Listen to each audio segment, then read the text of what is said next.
L'éclairage studio de base va nécessiter 3 spots. Ok, donc ici, je pourrais désactiver par exemple la lumière de la scène de base, puis je pourrais venir dupliquer.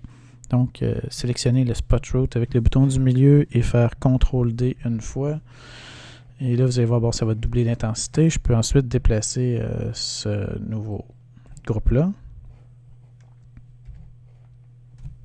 Comme ceci, je l'ai déplacé. Remarquez, si je vais voir dans la structure, je vais vous montrer un exemple. Je vais ensuite aller sélectionner le point d'intérêt et je vais venir le replacer ici comme ça, là-dessus.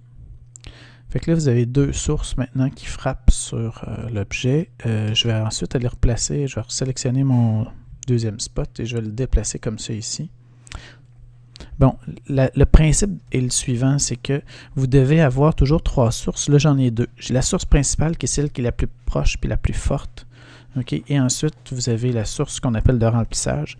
Puis la troisième source, ce serait la source arrière.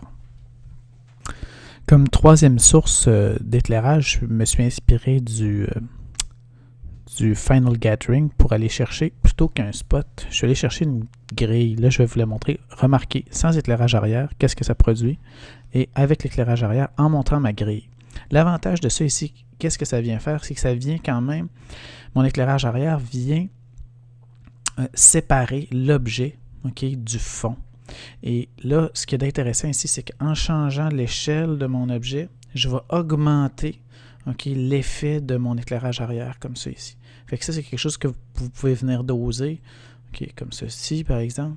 Puis là, remarquez qu'il n'est pas rendu parce que j'ai fait la même chose que, pour référence, allez voir dans le Final Gathering, j'ai fait la même chose avec ça que j'ai fait avec la demi-sphère qui est dans cette scène-là. Donc, en jouant sur le renderability des rayons incidents. Et puis, donc c'est ça, vous pouvez changer la forme et ça a une influence. Vous pouvez changer aussi l'intensité, fait que si vous pouvez venir ici comme ça, ici, avec CTRL, ben c'est tous les glissoirs, comme ça. Puis ça va venir aussi teinter ma scène. Non, là je l'ai fait en gris, mais supposons si je veux, bon, ça va donner une composante verte à l'ensemble de ma scène, en tout cas sous la grille. Fait que là, en changeant la position, ma grille, ça va venir aussi affecter. Et remarquez bien que même si je suis dans la fenêtre de rendu, ça ne paraît pas, sauf ici pour la démarcation entre les deux. Là.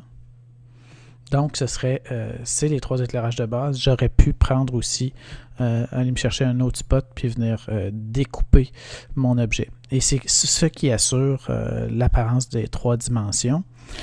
Et là, il y a une infinité de variations possibles là-dedans. Puis je vous encourage à garder ça simple, trois sources. Puis des fois même, c'est d'en enlever une des trois qui va créer quelque chose de plus dramatique ou de différent un petit peu. Donc, d'éviter d'en avoir 70 sources de lumière dans votre scène.